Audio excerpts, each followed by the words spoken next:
Republican Seniors of Minnesota. We bring seniors 50 plus together. Learn about and discuss issues that are important to Minnesotans. Hear from our elected officials and experts on public policy.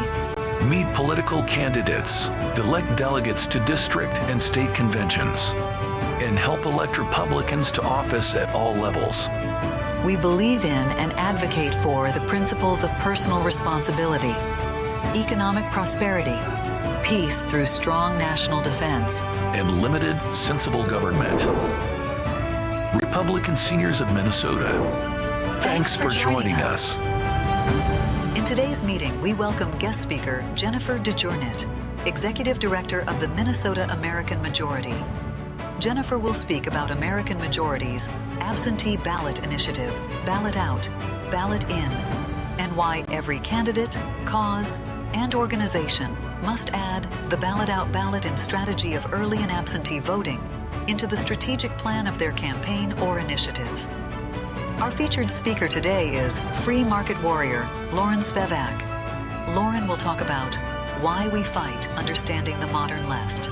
He will describe the phenomenon of the political left in the Western world, its principles, and the psychology of its proponents. We will also be joined by several candidates running for local offices in Minneapolis and Bloomington. All that plus, well, don't touch that dial and discover what's next with the Republican Seniors of Minnesota.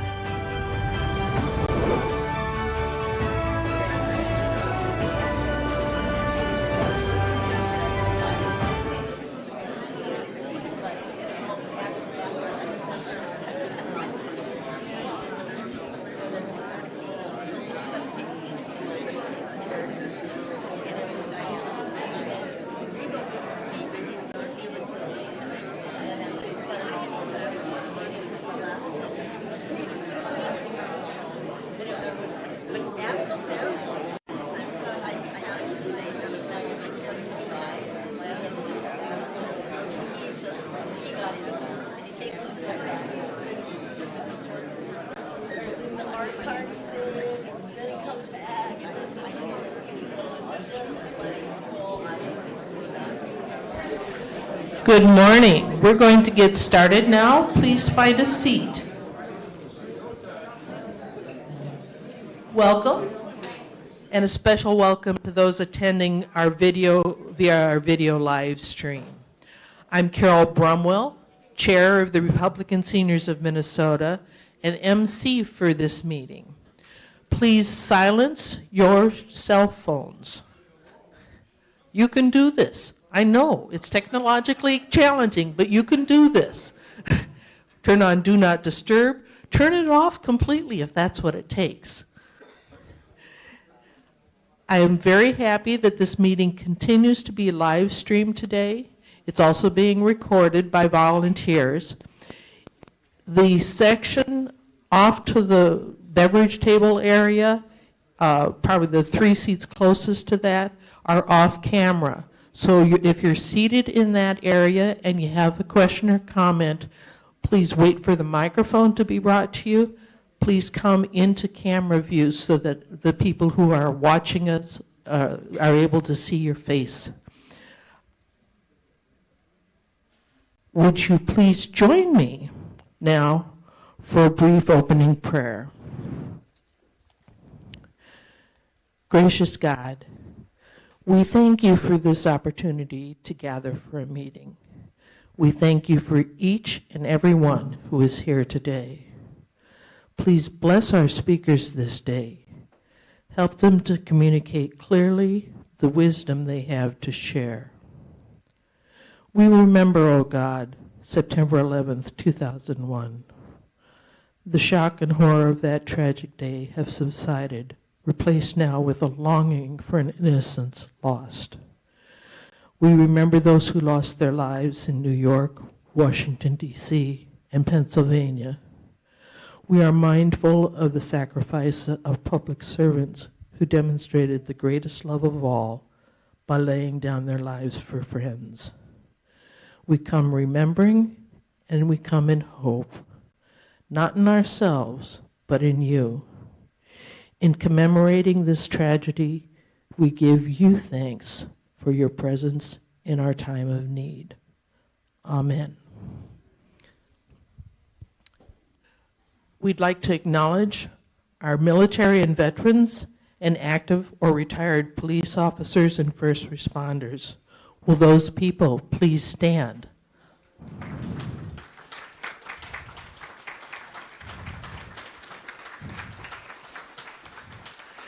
Now, will everyone please stand and join me in the Pledge of Allegiance?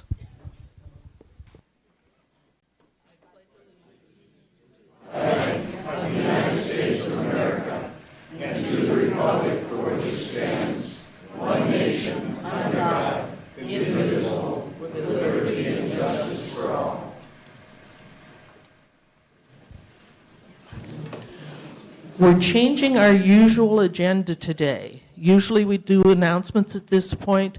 I've heard that you'd like to just get on with the speakers, so we're doing that. Please stay for the announcements. After our feature speaker is done, we have several key announcements to make. We have 3 candidates speaking today. We're allowing each candidate 3 minutes to speak and then a couple minutes for question and answer. Elections this fall are for your local city councils. Some people are electing mayors, and many districts are electing school board members. This is a key election for starting the change in Minnesota. Early voting starts in just 10 days on September 22nd. So we want people to start paying attention now, find out who your candidates are, and if you are planning to bank your vote, get your absentee ballot request in now so that your ballot can get you in a timely fashion. You can vote by mail and turn it back in. The election day for in-person is November 7th. Remember that you're allowed to donate or volunteer for candidates outside of your own district. If you don't have a conservative candidate in your own district, find one nearby that you can help raise up and win. Our first candidate today speaking is Ric Oliva, who is running for Bloomington School Board.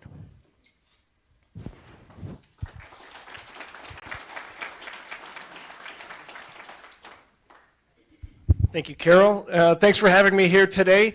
Yes, my name is Ric Oliva, and some of you may, well, I just want to start by saying I like to try to stay on topic and talk about school issues, but the number one question I get is, your last name's Oliva, are you related to Tony? Yes, that is my dad. And for those who maybe don't know who he is, he was a baseball player. He's in the National Baseball Hall of Fame. And growing up in that household, I grew up in a house with high expectations. My dad would say, go to school, get a good education, go out and be somebody, right? I did get a good education. I went to Bloomington Public Schools, graduated from Kennedy, went off, got my bachelor's degree, ended up getting a master's degree in music education, and I'm passionate about education, which is why I'm running for school board. I didn't, haven't yet, my dad would say it's never too late. I haven't yet reached international superstardom as a musician, but I find a lot of deep meaning and purpose in making a difference in the lives of young people. I have volunteered in the community. I just wrapped up I believe it was my 14th year of coaching baseball. Also, I was on the school board once before. I was in the school board in 2014. I was elected then, but my kids were young. So after doing that 4-year term, I decided, you know what? I need to take a break, spend some more time, be at home for the kids. But they're a little bit older now, don't need to change diapers anymore, so I want to throw my hat in the ring. Why I'm looking for your support today. One of the things is my campaign slogan here is students first. We were going to go with students or academics before agendas, but I thought, well, that's too many words. It's really long. Students first. That's really the heart of the campaign. And all things we have to do, it's what is best for the kids. It's not always what's easiest, but it is what's best. The other thing is we need to have adequate funding. That doesn't mean the sky and the moon and the stars, but we need to have adequate funding for schools. So one of the things that we have to do is fight for funding for when the state comes down with mandates, says, hey, you have to do this, you have to provide this. Special education, we have to make sure that if they say we have to provide special education services, that we have adequate funding for that. And the last thing is promoting diversity of thought. If any of you watch school board meetings, you'll probably see a lot of 7-0 votes, and if I am reading this correctly, you're probably thinking, why are they voting for this? Why are we going this direction instead of this direction?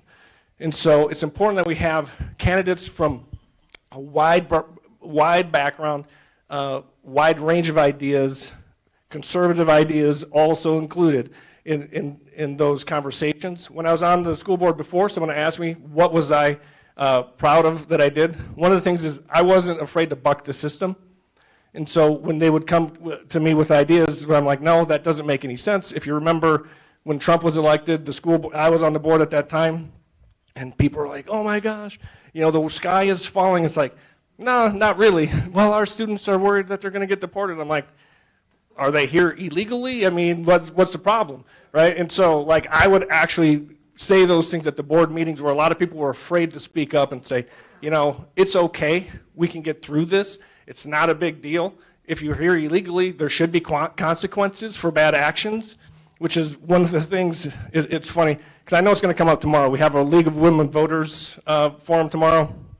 They'll say, what's a policy that you'd want to change? One of them is our achievement and integration plan. I'm like, well, the Civil Rights Act was signed in the 1960s. I thought we were already integrated. Well, turns out we're not. Who knew? I mean, I'm here,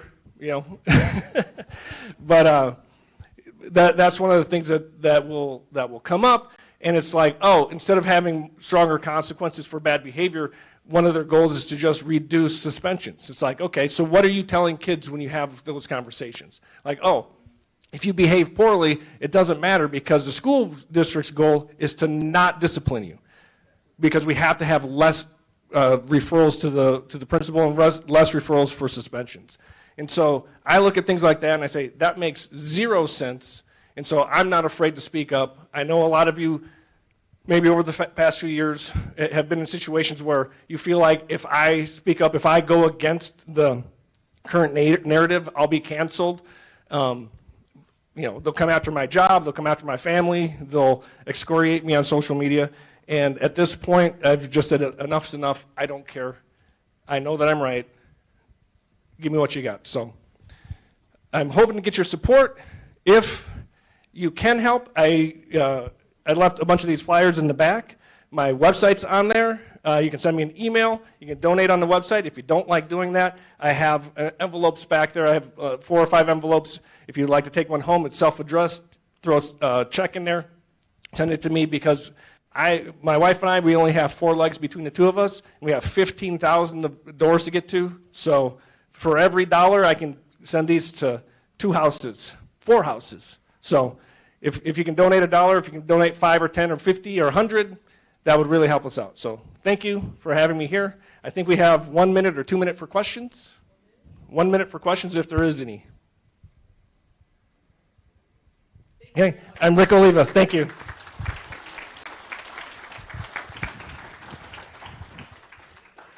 Our next candidate to speak is David Clark. David, are you here? David did not.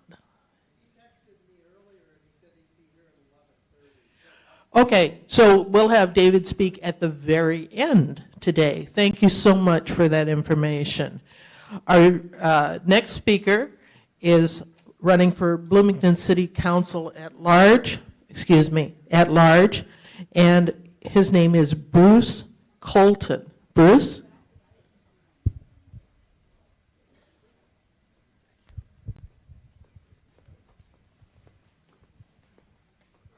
Hello there. Thank you for having me here. I was here last meeting and I stood up, told you a little bit who I am. I'd like to give a little bit more detail now. My name is Bruce Colton. I've been a Bloomington resident for 48 years. It's unbelievable. I can't even believe it myself. But I've seen Bloomington change, and I've seen Bloomington's government change. I've seen my taxes go from inconsequential to holy cow. You know, come on, you know. We have seniors in this society that are basically being taxed out of their homes. And we've got to change that. It's so important. We got to put food on our table. Younger families have to put food on the table for their kids. In the end, I just heard a statement just earlier. In the end, vote for your child. You know, that's what it's all about. Whether it's Ric Oliva's point in the schools, because what they have in the school libraries is just unbelievable. It would turn you red if you heard the language in this book. I mean, it's the worst pornography. And we, as conservatives, are actually called book burners. They use every trick in the book to besmirch us. We have to stand up. We have to stand up for what's right. We have to stand up for what our founding fathers developed and made this country for. That's what I'm all about. I want to bring the people's voice back into Bloomington government. They've excised them. They've put them into a little room where they won't make any ripples against their projects. We have a vanity-driven government. Their programs, big developments like that, and guess who pays? Oh, they'll say tax increment financing, but guess who pays? You pay, and the tax increment financing will be some point in the future. I want to protect the quality of life in Bloomington.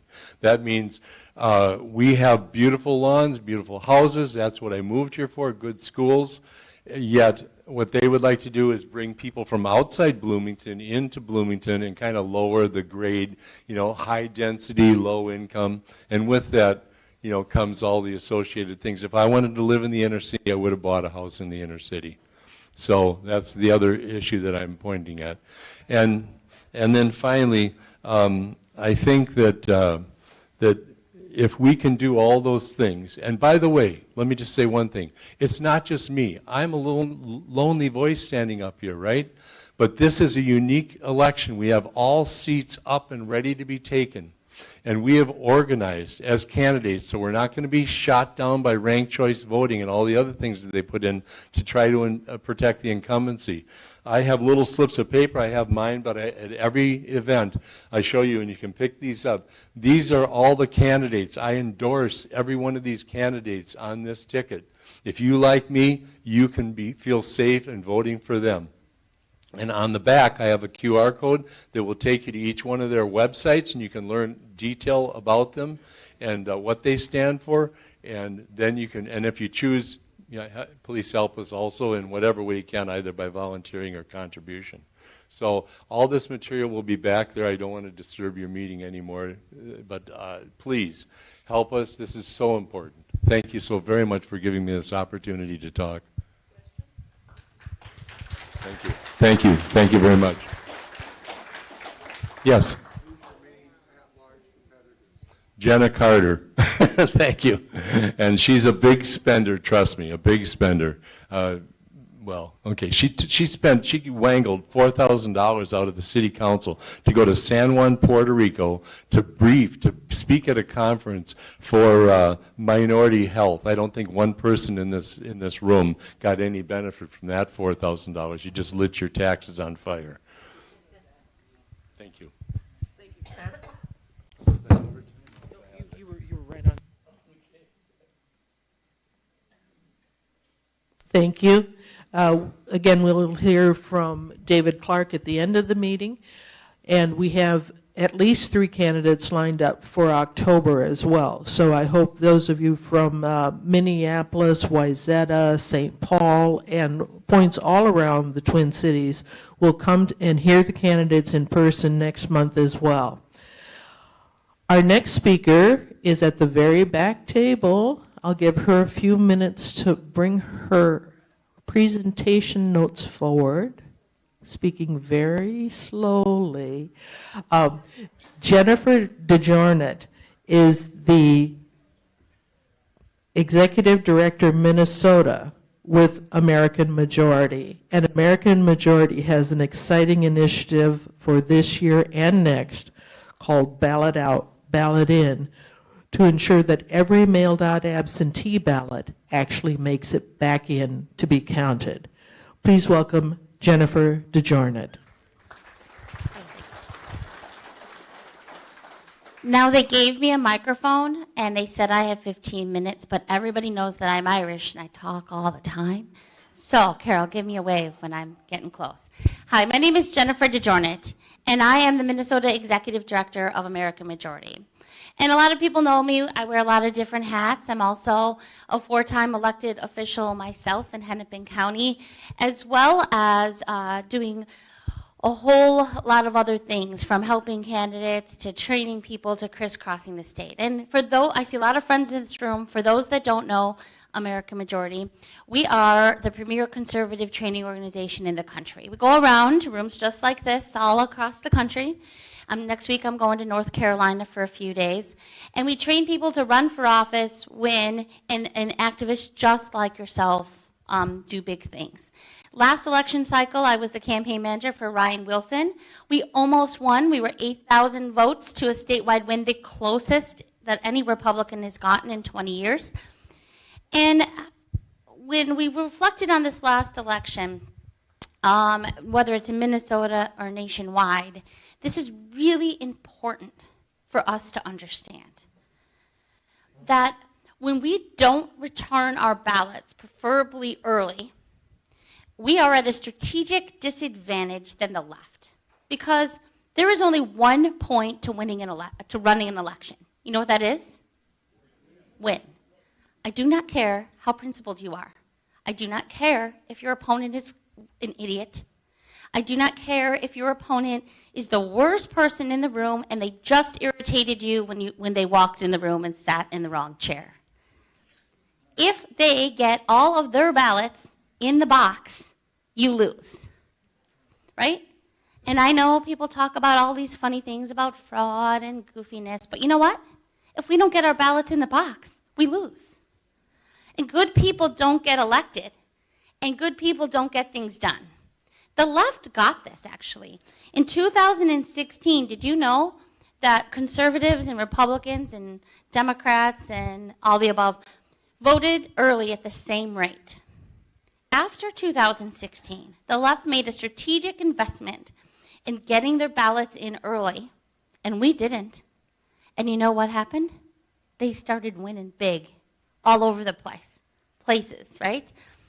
And that was a strategic advantage because they understand the following. It's a time and a resource management. If you know, everybody in this room probably knows who they're going to vote for on election day, yeah? Probably, right? If it's a partisan race.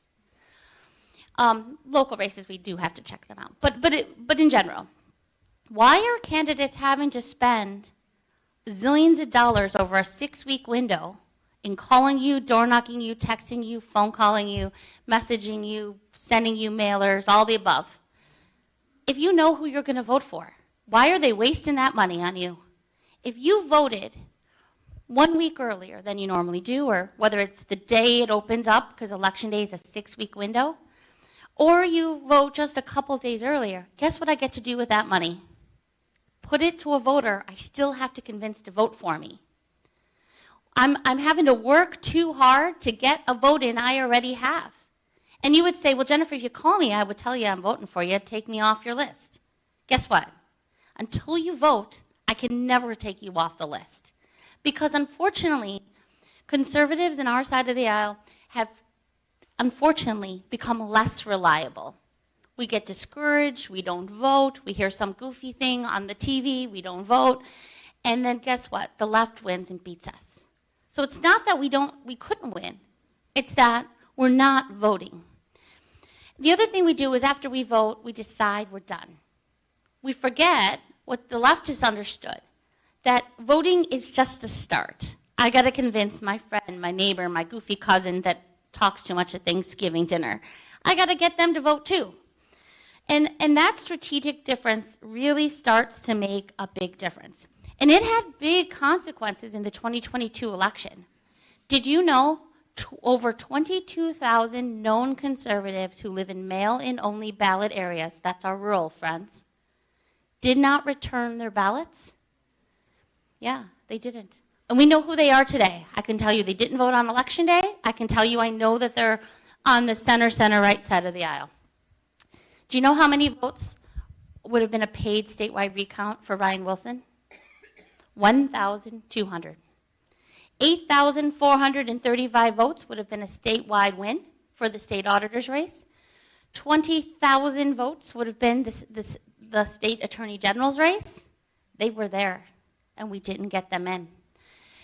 I travel across the state. I have over 38,000 miles on my car this year since December, right? After I was done crying and wiping my tears away and, oh, ma'am, you did not want to be in my house at Christmas. My husband was like, oh, God, stop.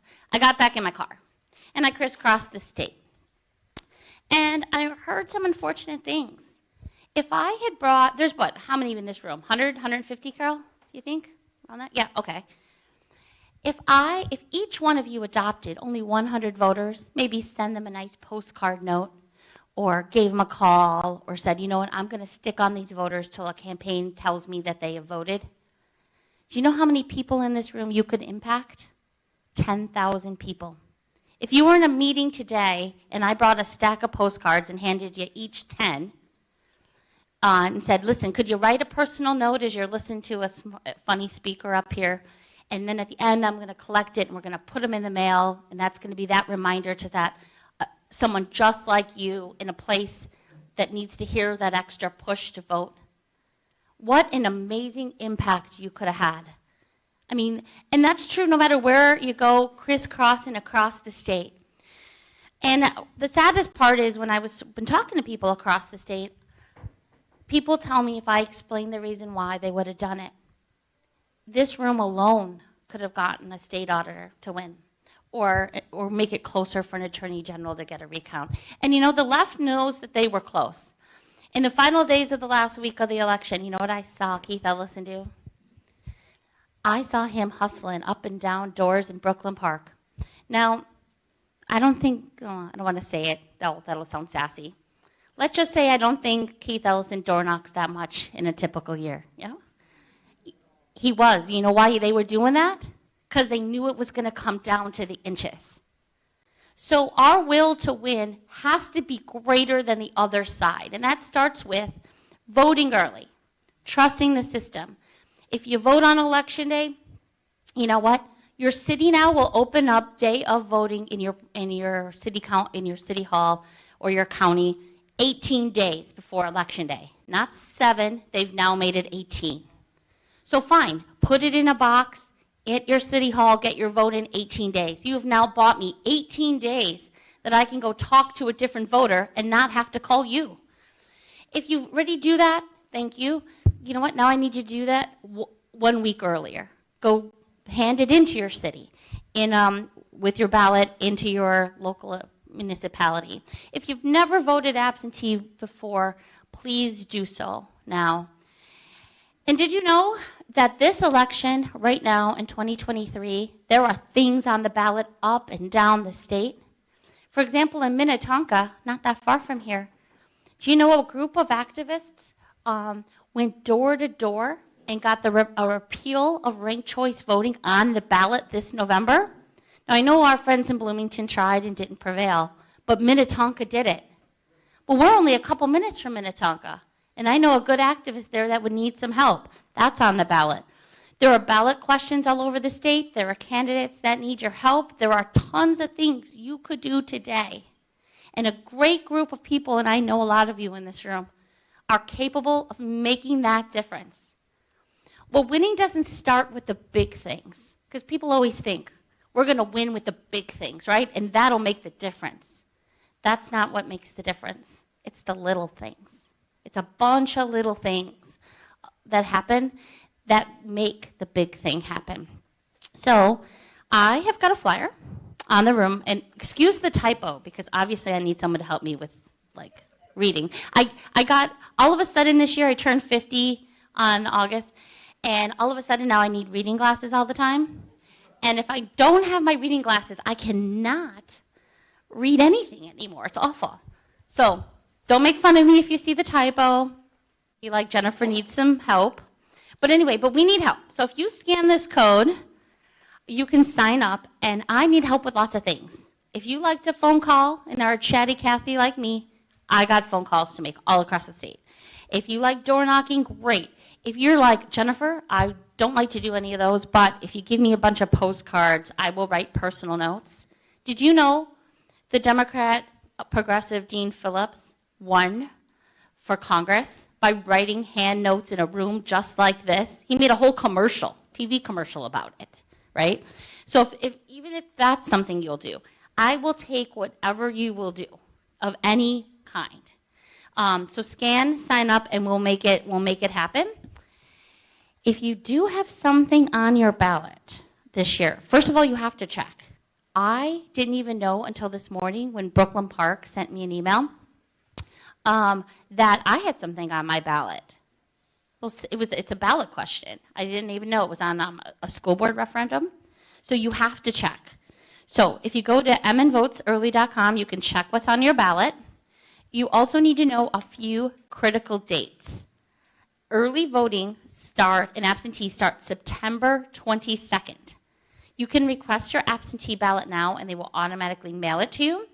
And it goes all the way through November 6th. So please, 6 weeks. And I will tell you, in an off year, individuals just like yourself will forget to vote, and races will not be won because somebody just forgot to vote. That's important. And then, of course, there's day of elections.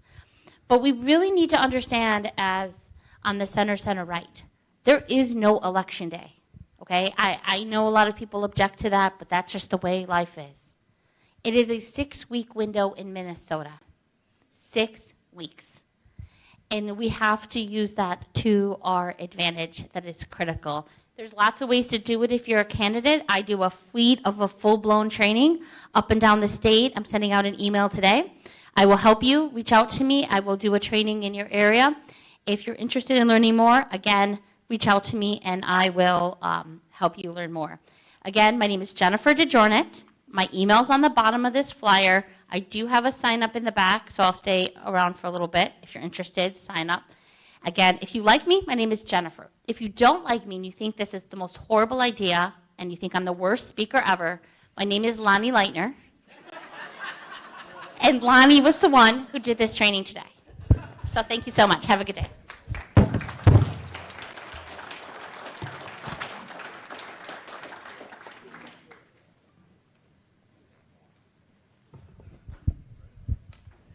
Thank you, Jennifer. I'm happy to say that our featured speaker is here today with the topic, Why We Fight, Understanding the Modern Left. Loren Spivack will describe the phenomenon of the political left in the Western world, its principles, and the psychology of its proponents. Loren is known as the free market warrior. He was born and raised in Massachusetts and spent most of his adult life in New York City. Before becoming active in politics, he worked for several nonprofits and as a management consultant for both profit and nonprofit companies. He founded Free Market Warrior in 2009 in an effort to make a positive difference in American politics and economics. His Free Market Warrior store was expelled from Concord Mills Mall in North Carolina in July of 2009 for selling materials critical of the Obama administration. Since then, Loren has devoted his time to teaching conservative groups across the country about free market economics. He's conducted economic literacy seminars for more than 200 organizations. He's also authored several satiric books. I know that he has them for sale at the back table, and it looks like he also generously donated a few of those on our book table at the back of the room from disbanding our library. So check those out in a little bit. Mr. Spivack lives in Massachusetts with his wife. And Loren, how many children are still left in the home, or are they all grown? One left. He's on the countdown from his 6 children in the house. Welcome, Loren.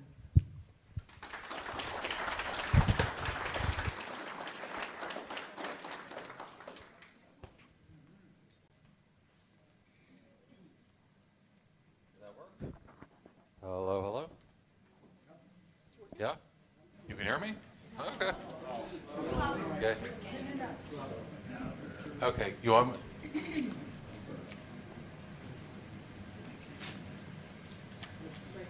Okay, how are we doing? Is that good? Okay, perfect. So nice of you guys to have me. I speak to conservative groups and Republican groups all over the United States on a wide variety of topics, more or less related to free market economics, which is to say, I try to help people understand the logic of how things work. Does that make sense? So, you know, for example, if you were to shut down the entire economy over a stupid virus, and then print $6 trillion out of thin air and hand it out to people in exchange for not working, you get inflation. I'm not sure how shocked you were by that, but you probably should not have been.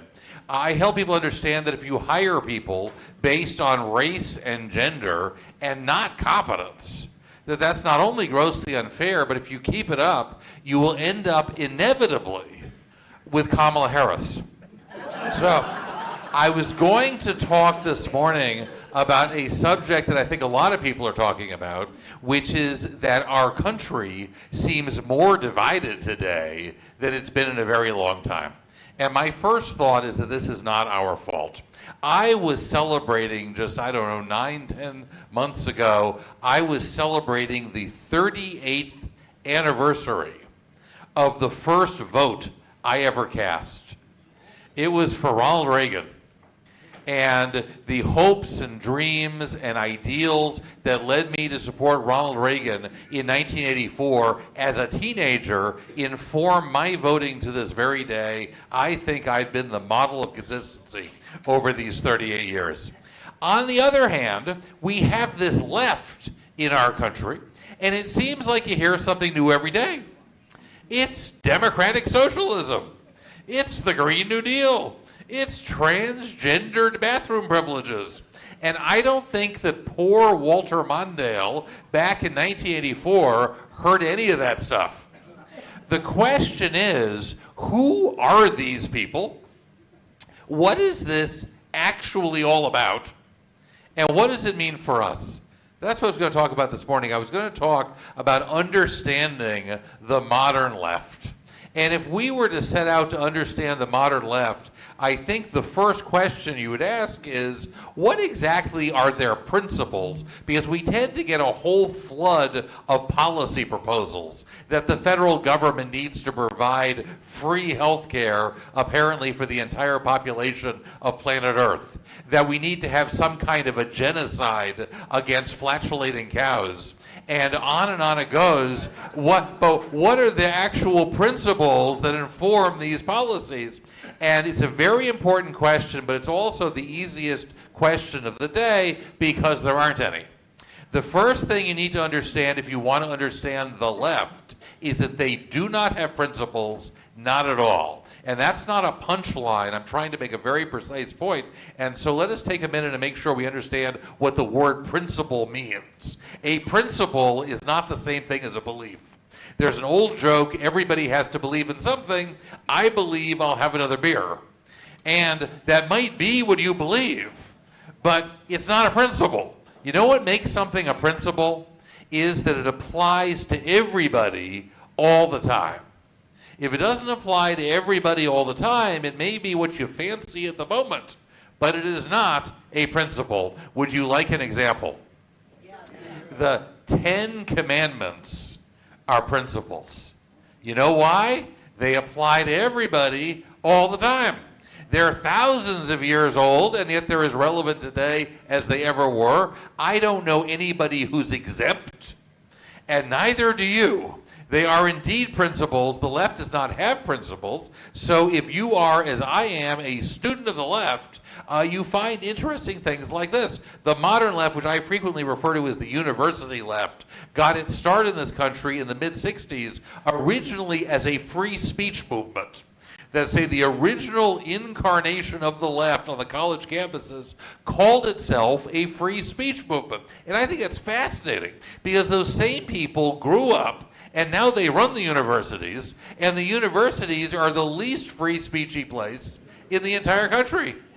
Well, which is it?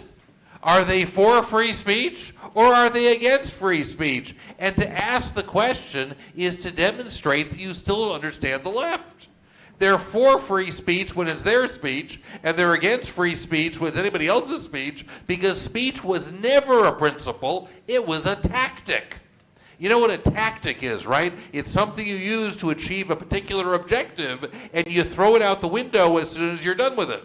They have lots of tactics. They just don't have principles. You know what the latest hot trend in American college campuses is?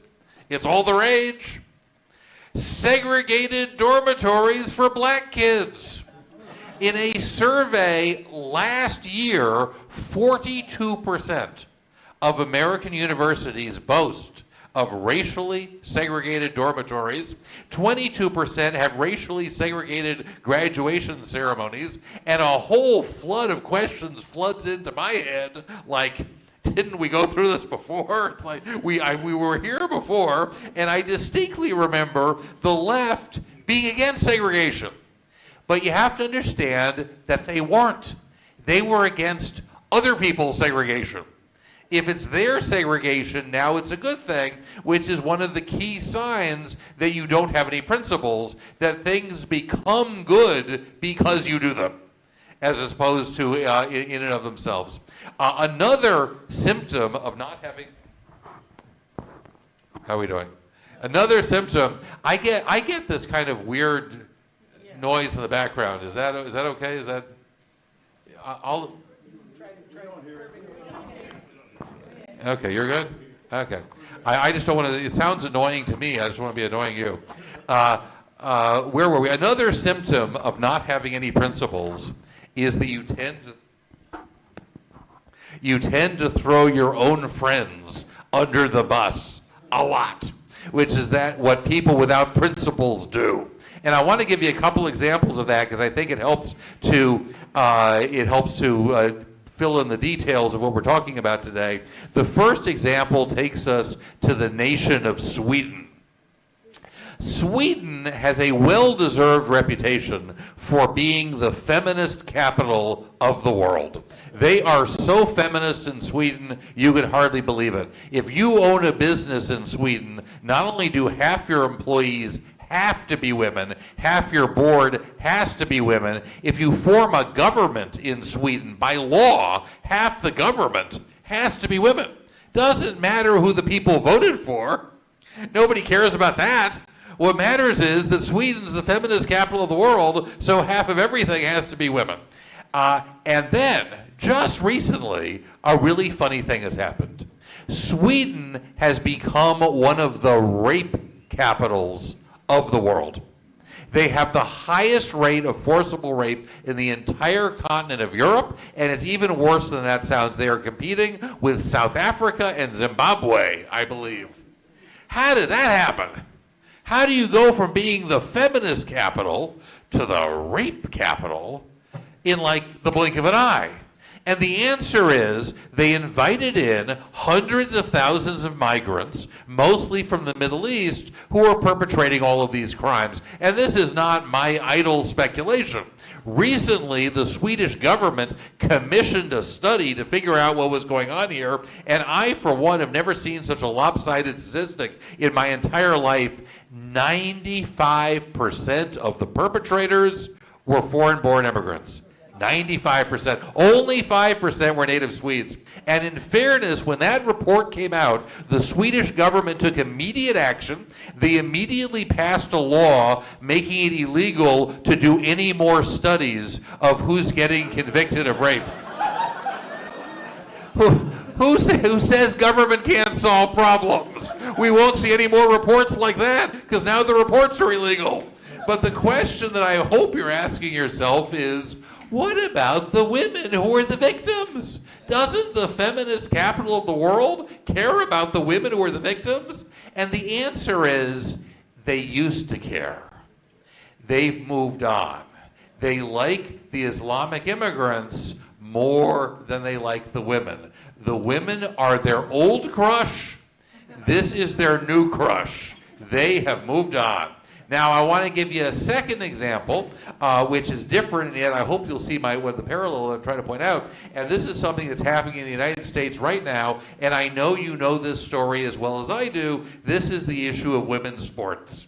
And it's a fascinating subject. Someone's going to write a comprehensive book about this because, first of all, up until very recently in the history of the world, there was no such thing as women's sports. Women's sports are a remarkably new idea in the history of the world. The ancient Greeks had the Olympics 3,000 years ago. It was exclusively male. Now, the ancient Greek historians tell us that 3,000 years ago, a woman disguised herself as a man, snuck into the Olympics, and apparently won something. And when they found out, they changed the rules to require that going forward, all athletes would have to compete naked to make sure that it would never happen again.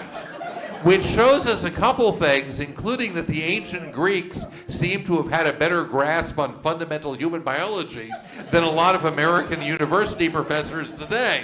And for the next 3,000 years, there were no women in sports. And then in the 20th century, slowly at first, and it started to pick up steam slowly, we started to have more and more sports. And I think it's a good thing. It's healthy, it's competitive, all these different sports for different people. What could go wrong? Well, we found out what could go wrong.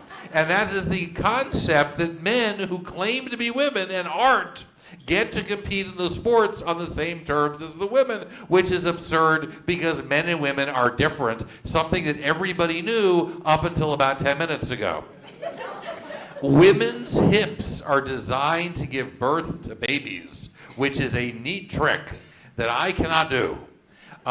Men's hips run faster.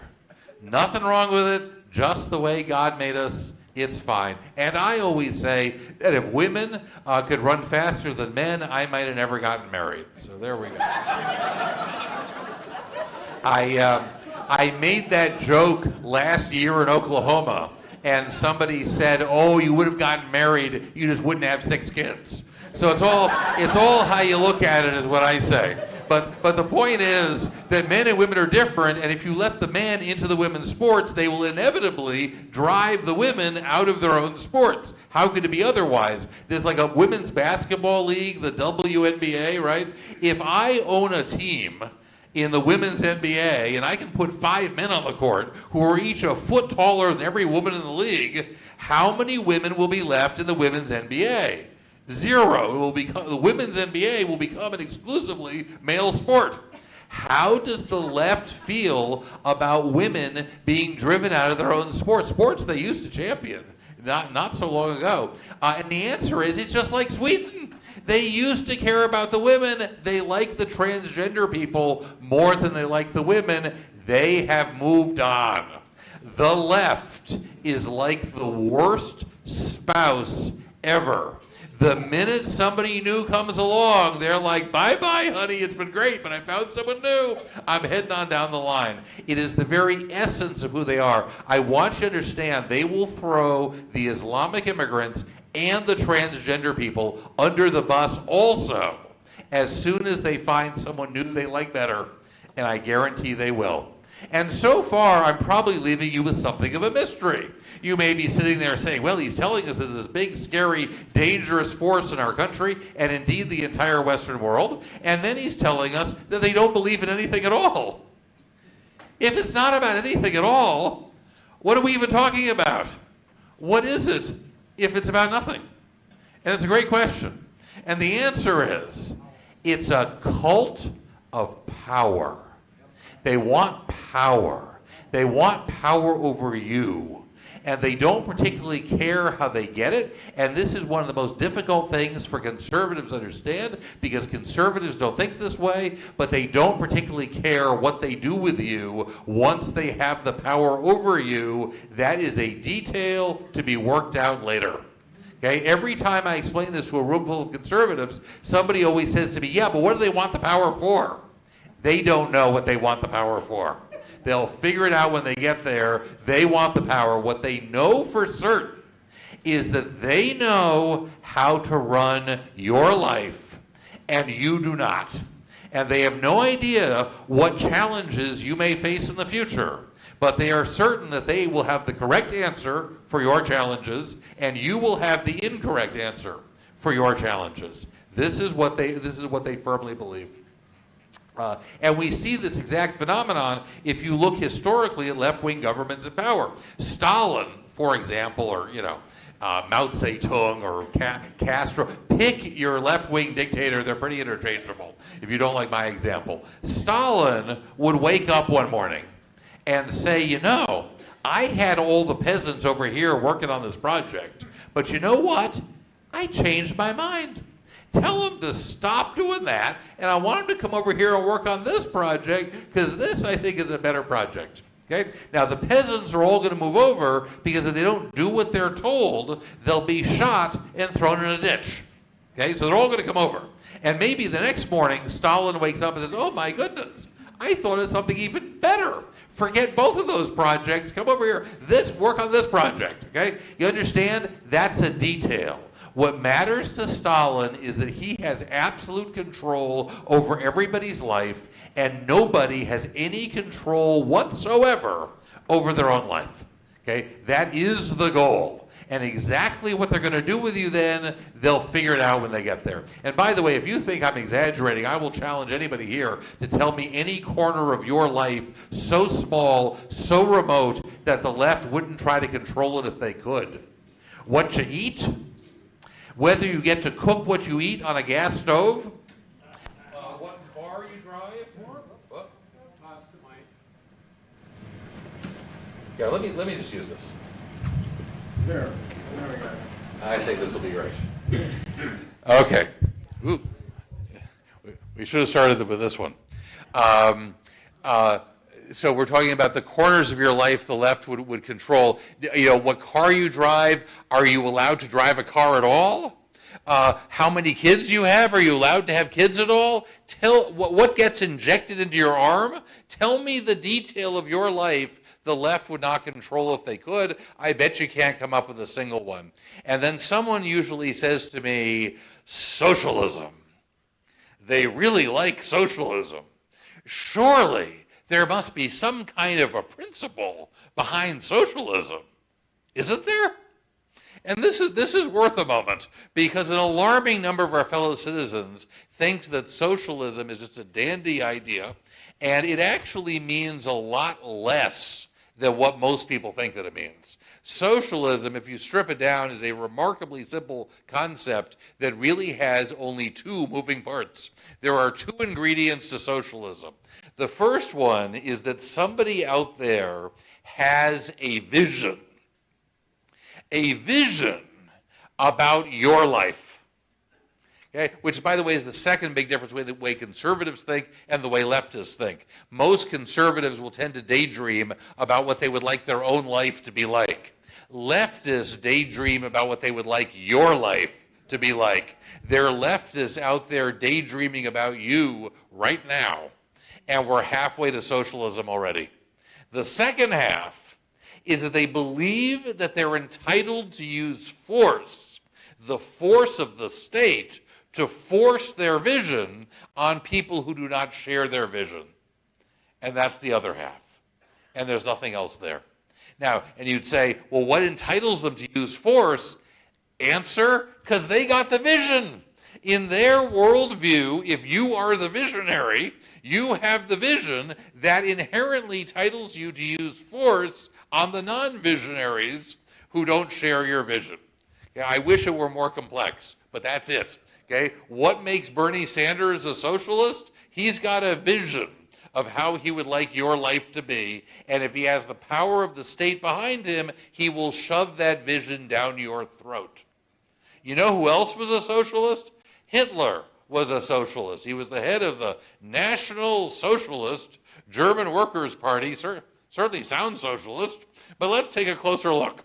Did Hitler have a vision of what everybody else's life should be like?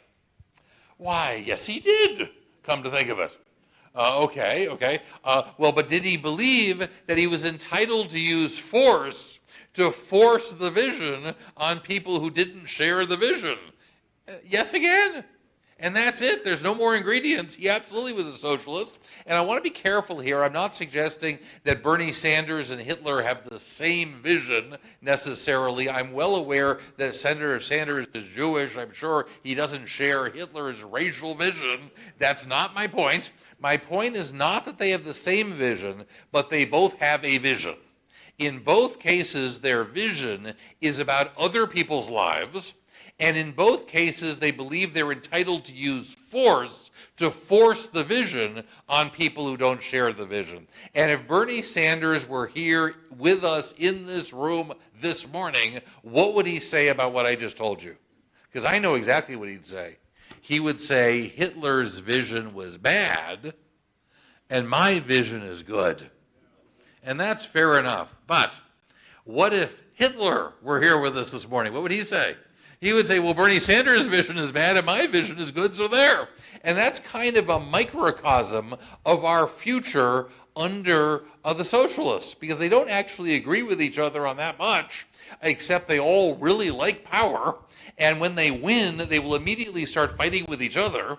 And then we and our children and our children's children will get to spend the rest of eternity living at the whim of whichever socialist ends up on top of the socialist pig pile and wins the right to impose their will downward on everybody below. Okay? It is an interesting phenomenon that if you and I both believe in freedom, we're friends. There's nothing to argue about. You believe in freedom, I believe in freedom, we're on the same side. If you and I are both socialists, we on the surface appear to agree, but we really don't. Because my view is that I want to impose my vision on everyone else, and you want to impose your vision on everyone else. And I say, what kind of a socialist are you? This is about imposing my vision. What do you mean your vision?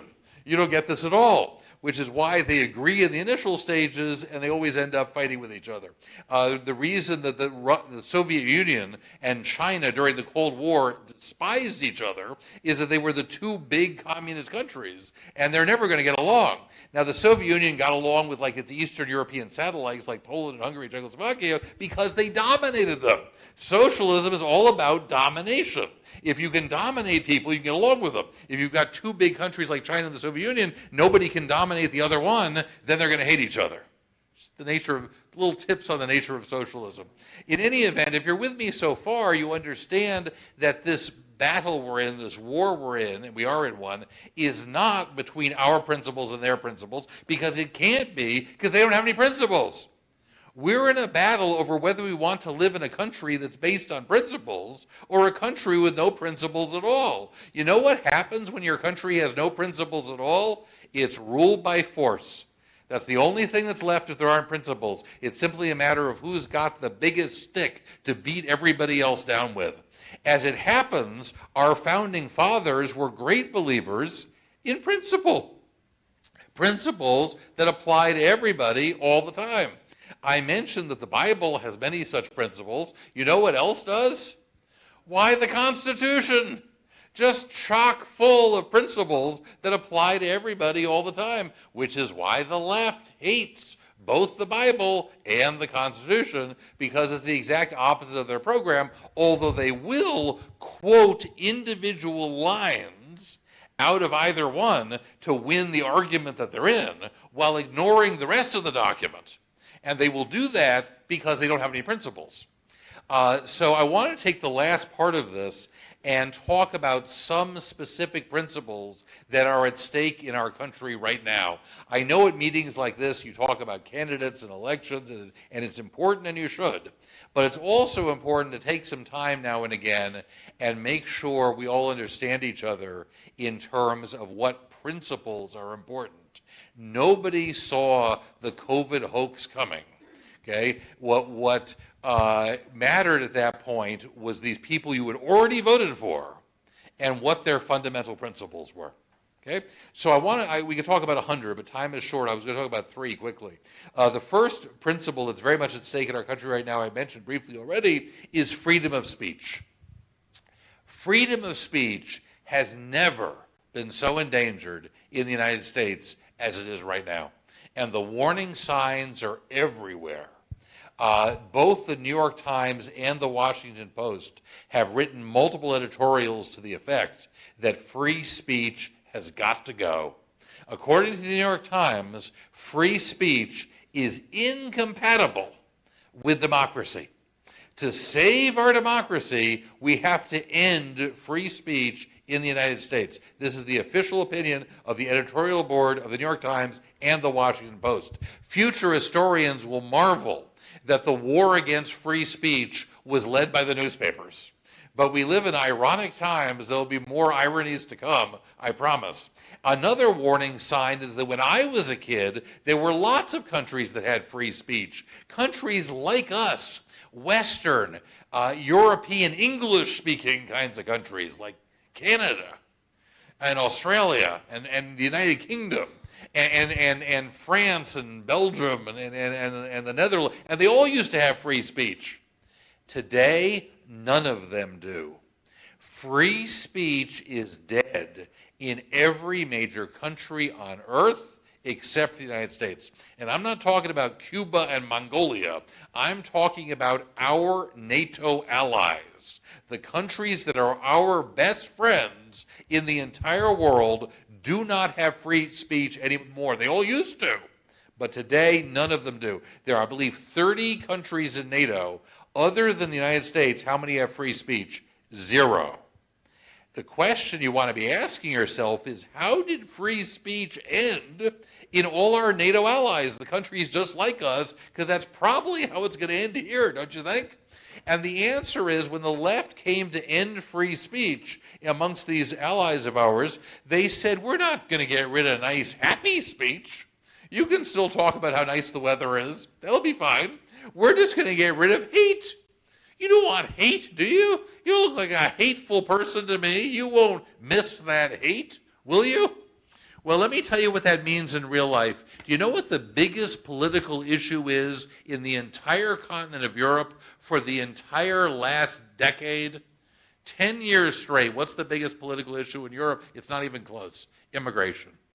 The continent has been flooded with millions and millions of immigrants, and it's all anybody wants to talk about. And if you're in favor of that immigration, that's fine. You can talk about that all you like.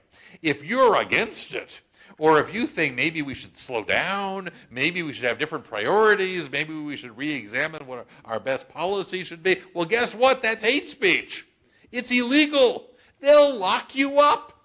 In London, England, right now today, they're having the worst crime wave in the history of London, and the city is 1,000 years old. The crime wave is caused by the immigrants, and everybody knows it, but you can't say that, or they'll arrest you. They've taken 1,000 police officers off the streets of London, put them behind computers so they can watch what people are writing on Facebook and Twitter and other social media, and then go arrest them if they express the wrong opinion. They're arresting 12 people a day in the UK for expressing the wrong opinion online. And this is just an anecdote. One I saw was a 68-year-old widow who wrote on her Facebook page, she said, I'm worried that all of this immigration is going to lower the average IQ in Britain. Uh-oh, indeed. So she's been arrested and is looking to spend the next 2 years in His Majesty's prison for the crime of expressing that opinion. And before someone asks me whether she might have been correct, it doesn't matter. The courts in Europe have all ruled that truth is not a defense. You could prove that what you said was 100% scientifically accurate beyond a doubt in the world. Doesn't matter. That truth offended the wrong people. You go to prison. In Canada, they're like right next to us. You guys are practically in Canada. In Canada, if a man comes up to you and he's wearing a dress and he says, I'm a woman, and you say, no, you're a man in a dress is what you are. 2 years in prison. That's a crime in Canada. You are required by law to agree with them. You don't agree with them? I hope you like orange, because that's the color you're going to be wearing for the next couple of years. Okay? They are desperate to bring this to the United States. This is the tippy top of our agenda. And I'll tell you something. When free speech is gone, it is gone. It'll be 1,000 years before there's free speech on this continent again. Just something to think about. The second example I was going to give you is the way our judicial system works. And I'll cut to the chase here. The left does not believe in impartial justice. They do not. They believe that what happens to you should not be based on what crime you committed. It should be based on what side you're on. And they honestly, sincerely believe this. If you are part of an historic movement for social justice and you have to burn down a few police stations and courthouses and cities along the way, well, that's what you got to do. We'll just let all that slide. If you wander around the Capitol building for half an hour with the police opening the doors for you as you go, but you did it for Trump, you need to be locked up and have the key thrown away. And they sincerely believe this. I told you the threat to free speech is right at our door. This one's way beyond the door. This one's sitting in our living room right now. I do not have to watch the news for a single night without picking up a new example of this. It's happening all the time. Look at the way the Justice Department is treating Trump versus the way they treated Hillary for the exact same charges. Look at how BLM protesters are treated versus the way January 6th protesters are treated. It could not be clearer. This Proud Boys leader who was just sentenced to 22 years in prison for January 6th. What did he do on January 6th? Well, nothing. He wasn't there.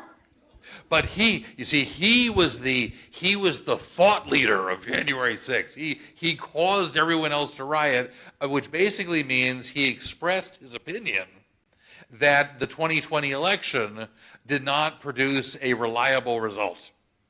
That's what he said. And here's what the prosecution said at his sentencing hearing, where they were demanding that he needed a really long sentence. They said he's particularly dangerous because he's so articulate.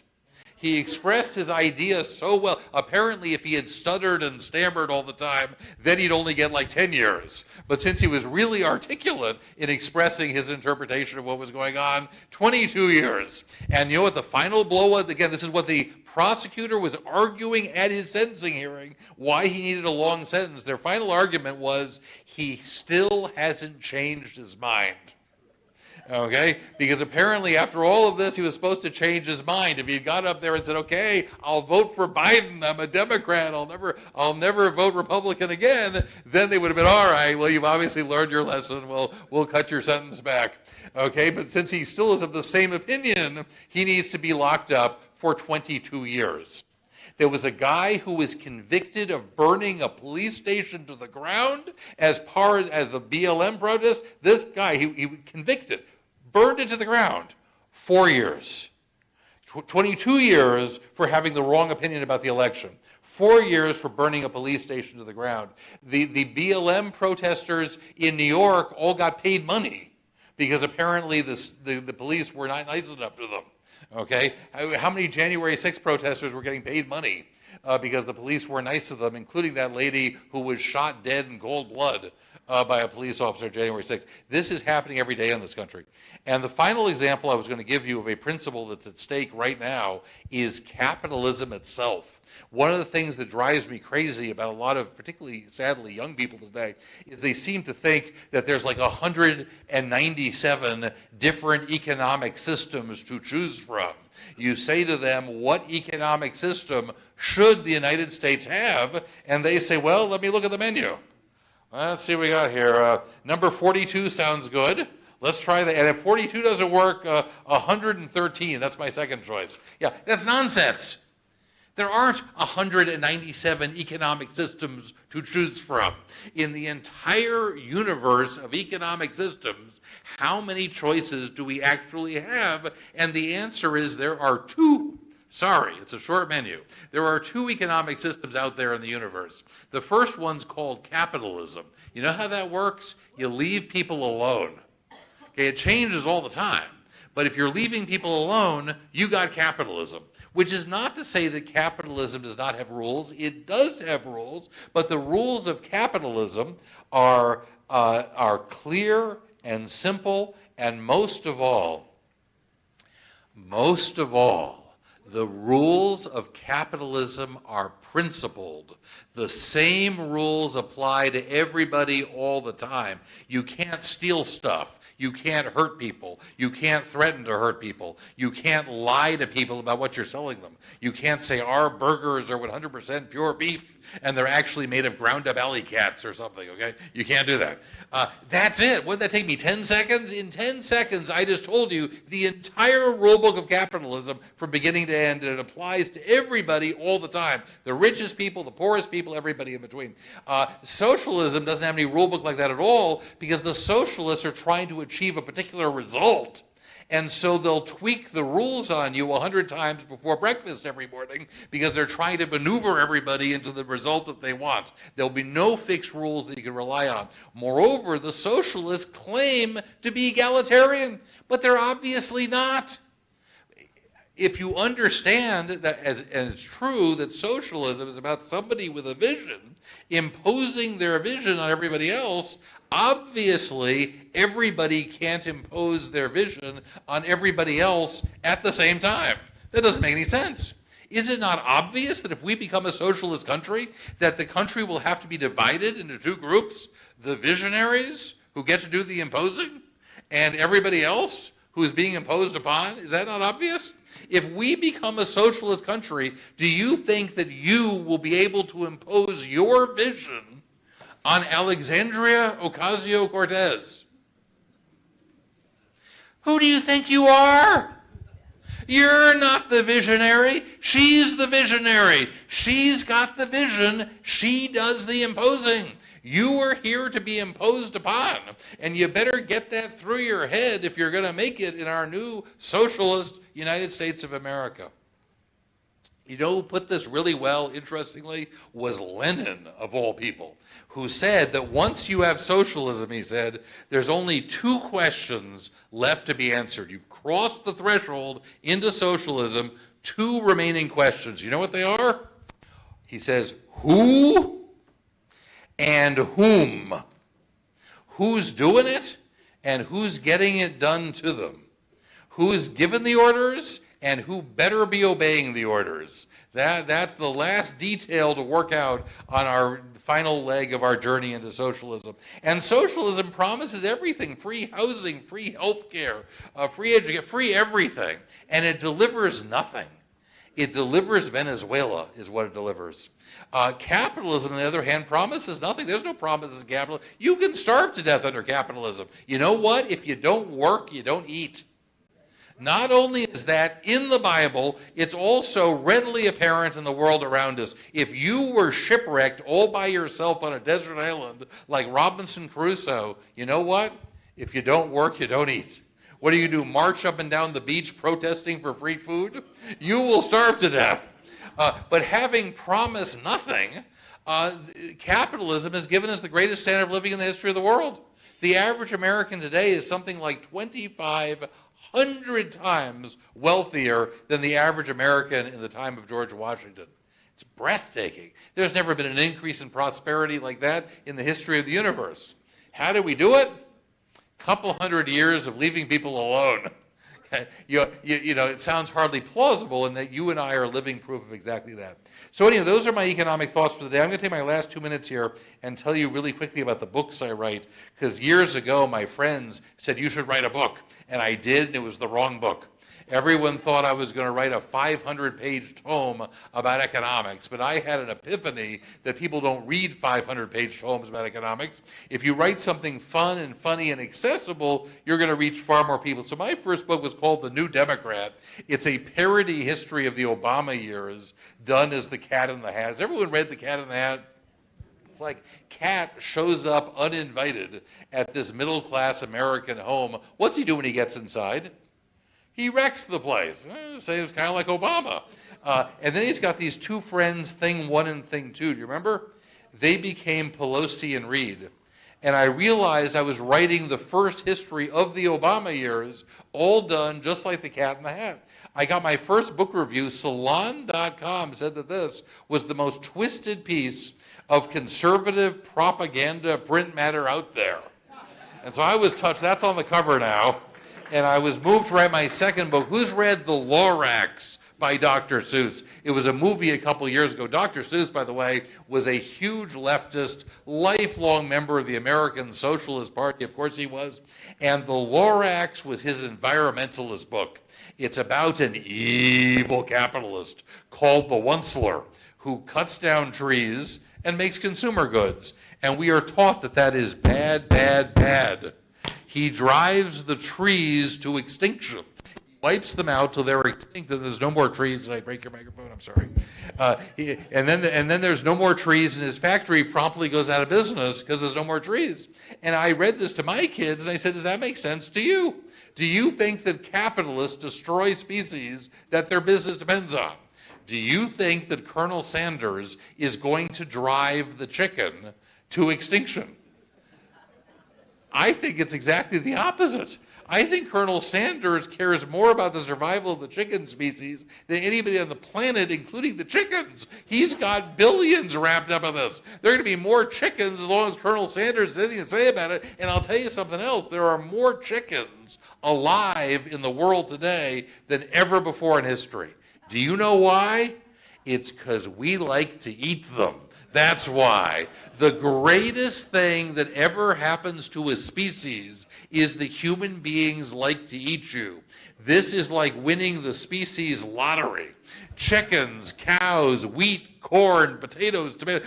We clear millions of acres just for you. We keep the predators away. We feed you. You get sick. We bring in doctors for you. What other species gets that? Now, in the end, we kill you and eat you. But that was going to happen anyhow. What do you think happens in the wild? Imagine you are a chicken living in the wild. How do you think your life ends? You're getting killed and eaten, my friends. So this was a book that very much needed to be parodied. Mine is called The Gorax because it stars Al Gore as the Lorax character, and it's about how America used to be free and prosperous before the environmentalist wackos showed up. The Wizard of Iz is obviously a parody of The Wizard of Oz. My first thought was that Bill Clinton made a really great wizard because, as you recall, the original wizard is a fake. He's a charlatan. It's all smoke and mirrors. I thought Clinton fit perfectly. When they first meet him in my book, they say, are you the Wizard of Iz? And he says, it all depends on your definition of Iz.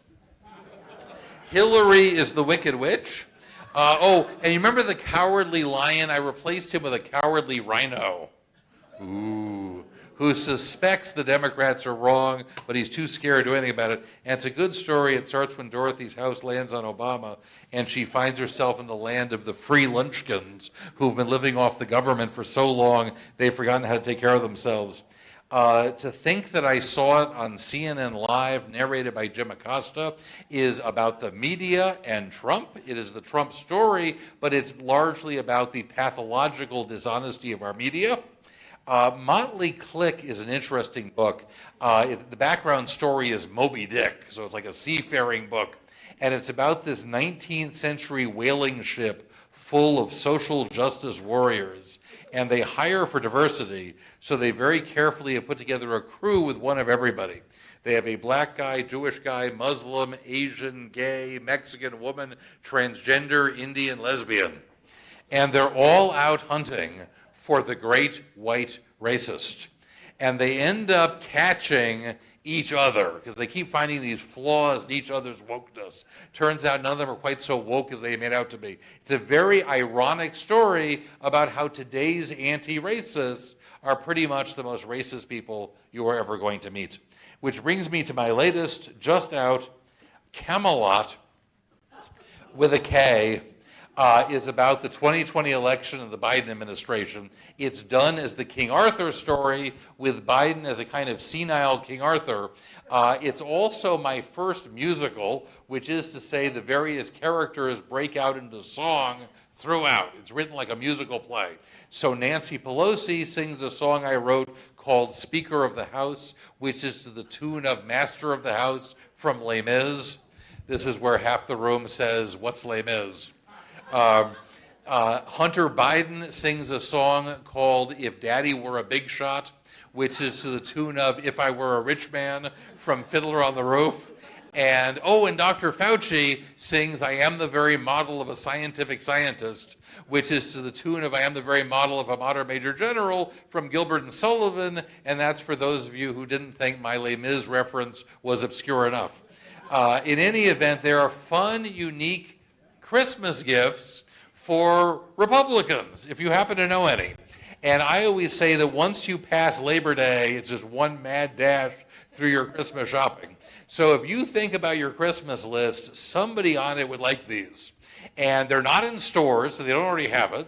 And I've got a pile of them right there in the back of the table you signed in on. And I would be more than happy to get you an autographed set or whatever you like. And they'll like it, and you get a head start on your Christmas shopping, and it helps me do what I do, which is to travel around the country and share these thoughts with nice folks like yourself. So if you'd like to catch up with me back there, are we doing questions, or are we too late for questions? Okay. So you want me to call them, or you call them? Okay, were there any questions? Maybe not. Yes, sir.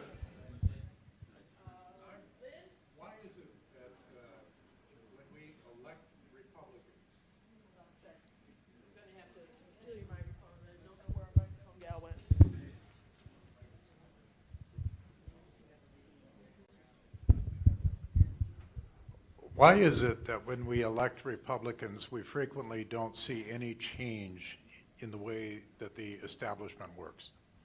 That has got to be one of the greatest questions of the ages. The Republicans tend to see getting to power as something you just like hold on to.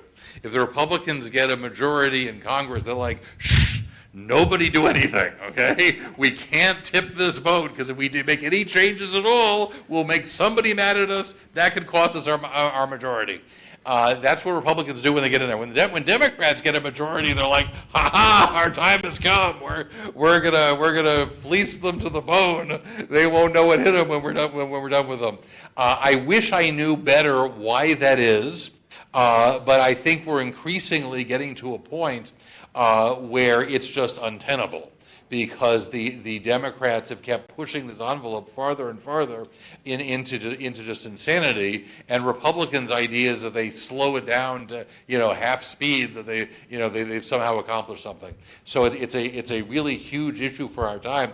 I was writing a piece the other day where I suggested that the Democrats were the party of the list, which is to say, they have a list of their next list of all of their left-wing friends and all the money they want them to come from government, okay?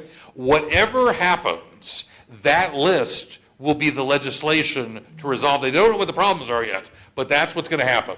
So there's a pandemic, they pull out their list, okay? All of our left-wing friends need loads and loads of money from the government to fix the pandemic, okay? Planes fly into the World Trade Center, here's the list, okay? All of our left-wing friends need money, and that's the solution, and Congress will pass it. And the Republicans will say, well, the planes did fly into the World Trade Center, so I guess we need to give the Democrats, all their left-wing friends, all the money. If the Earth gets hit by an asteroid, okay, the Democrats already have the list of their friends who are getting money. They will merely title the legislation the Asteroid Reduction Act. And all kinds of money will flow to all their left-wing friends. You want to change the world, find Republicans who are willing to stop that. One more question. What are the factors that cause this big change where socialism is now so revered, where, just think about the McCarthy era. What has happened that all of this has now surfaced? Well, there's two answers. The broad answer is that the leftists have been chipping away at this for generations. They're way more patient than we are. A lot of times people say to me, how do we turn this around? And the first answer is you're not going to turn it around tomorrow. The socialists spent 100 years making socialism acceptable in the United States. It's going to take a while to undo that. Okay, this is going to be a long, slow process, which they understood at the outset. The specific answer is it's our school system. Our entire educational system is geared to teach kids how horrible this country is. How does any society survive with an educational system that teaches the next generation that the society is horrible? I don't think that's ever happened in the history of the world. Okay? If we don't conquer that one way or another, personally, I'd like to just disband the whole public school system and let parents take care of their own educational needs of their kids. But the idea that the schools, are doing something productive here, it's very, very rare. It's almost all destructive at this point. Thank you very much, Loren. Thank you.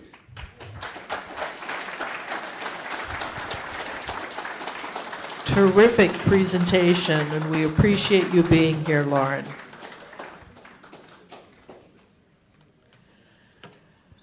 As promised, I'll be quick with announcements today, and then we'll do our door prize drawing. I wanted to announce that a long-time, very faithful member passed away last week. Dorothy Hanson, who many of you may have known, passed away last week, and we're sorry to hear that. Are there first-time guests or visitors today who would like to give us their name and city just to wave at us and say hi? First-time guest or visitor? Nope. We have our free books at the back table on the left. That is the remainder of our library. Those will be donated to the Bookham sale that benefits the Bloomington Crime Prevention Association. I just read this morning that sale will happen in June of 2024. So it looks like we're getting down finally on our library books. Take those home, enjoy them, donate them onward to your other conservative friends. The city of Minneapolis needs Republicans to be election judges. You don't need to live in Minneapolis to be an election judge. Just live in Minnesota. These are paid positions. The live training sessions are starting at the end of September. They'll go through October. They're offered at the City Hall downtown in Minneapolis. The information is how to become election judge is up here on the front table. All of these announcements I'm making are available up here on the front table. Use your phone to make a copy of the page that's of interest to you, please. Check in with your own Senate district this month, or your BPO, your basic political operating unit. The MNGOP has a list of those units by number. It also has instructions on finding what your voting unit is. Minneapolis has a new BPOU. And Mitch Rosso is here to talk very briefly about that. Thank you, Carol. Hi, my name is Mitch Rosso. I'm the Senate District Chair of SD 61, and I was enjoying listening to your speakers talking about how does socialism come about and all that. Minneapolis is the reason why Minnesota always goes DFL now, and that's because they're uncontested and they can do whatever they want, and especially in Ward 9. Anyhow, let me cut to the chase. Last year at the state convention, we changed the state party constitution, which allowed us to, this year, disband all 5 Minneapolis BPOUs and eliminate the city committee from CD5 so that we could create the Minneapolis Republican Party. We are now all one organization. So now when state candidates want to come and speak in Minneapolis, they don't know who to talk to, they can't get a venue, they don't know what's going on. That's our job. We are building a system, we are door knocking already, we are organizing, and we found a place. We found our own space that we want to rent. We book a restaurant or an event, we might just get cut, or we're not available next time. We were booking booking meeting rooms in libraries, and they were all of a sudden not available anymore. We have a place, and we are going to have a fundraiser this month, September 30th. It's going to have Mitch Berg's from the Mitch Berg's Elephant in the Room band. We're going to have it catered with barbecue, and we're going to be showing off our new amazing space that we want to rent. You can come and join our fundraiser. It's $65 now in advance, You can get tickets at minneapolisgop.org. If you've got any questions, I'll meet you over there on that side of the room. So thank you, Carol. I appreciate your time. Excellent.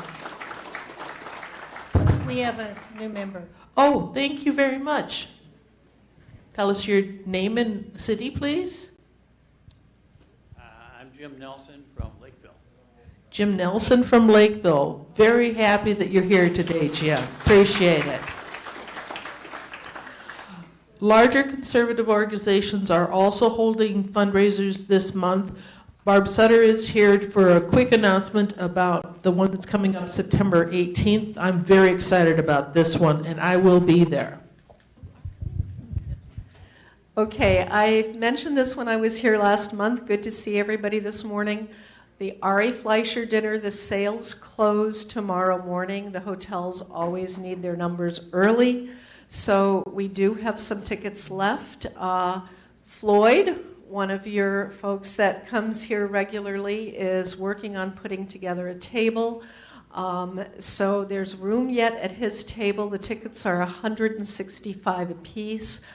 I will tell you from having seen him in Chicago, I think I may have said this last month, I'm repeating myself, I would say he's one of the top 2 or 3 speakers I've ever heard, and I'm not a spring chicken. So he's really, really good. Would encourage everybody to come. Fun to put a table together of seniors. Would love to have you there. I have information. I'll leave it up here. But if you have any questions, I'll be here for probably about 10 more minutes. So thank you so much for thinking about it, and good to see everyone. Thank you, Barb. And I am excited to see Ari Fleischer, the former White House press secretary and political commentator, at that event. On Sunday, October 8th, CD3 is hosting the afternoon fall cruise on the St. Croix River. Reserve your spot by September 20th. So that's next week. The information is up here. Take Charge Minnesota's fundraiser is September 29th, featuring Jade Simmons. That'll be at the Minnetonka Opus Parkway Marriott. The Upper Midwest Law Center Fall Freedom Forum is on Tuesday, October 3rd. That'll be in Eden Prairie at the Olympic Hills Golf Club. The American Experiments Fall Briefing is Saturday, late afternoon, October 14th, featuring Matt Taibbi, who exposed the big government and big tech coordinated suppression of free speech. This event is out at the winery at Sovereign Estates in Waconia. David Clark, did you get here? David? We'll have him speak in October. Our next meeting is October 10th. Whoops. For anybody that's looking on David Clark information, his website is davidclarkformayor.io. Okay, thank you very much. davidclarkformayor.io. Okay, our next meeting will be October 10th. We'll hear from some candidates for local office. Our main speaker will be retired Representative Steve Sviggum, former Speaker of the Minnesota House, on who shall rule the rulers. We also start collecting our 2024 dues next month. I'm pleased to say that we're able to keep those still at $20 for individual and $30 for couple. Remember, tell your friends about Republican seniors. We have some business cards, I believe, at the back table that have our information. More information, again, about today's announcements are here at the front table. Use your phone to take the picture of the information. And now we will have our door prize drawing. I can't get the lid off. Barb, can you help me with that? Magic hands.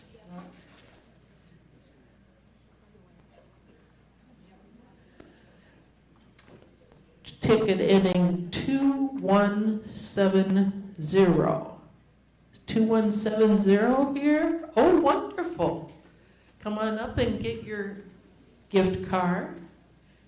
You draw a second one, please. Ticket 2180 as the last four digits. 2180?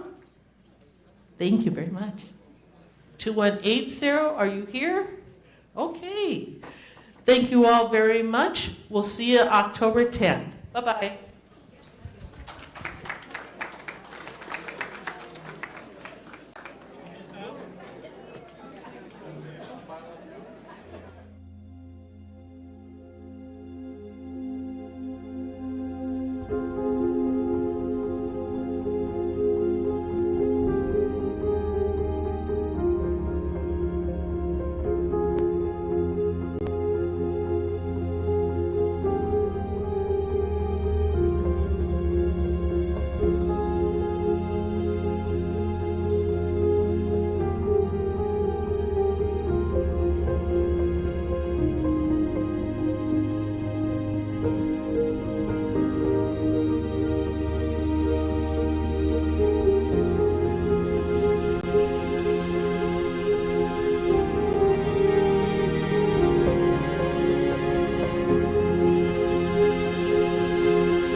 Republican Seniors of Minnesota. For more information, please visit republicanseniorsmn.com. While visiting our website, you can click on the video tab to watch videos of past meetings. Also, look for other tabs that bring you to our live player and other special video programs. Or on YouTube, search for Republican Seniors of Minnesota.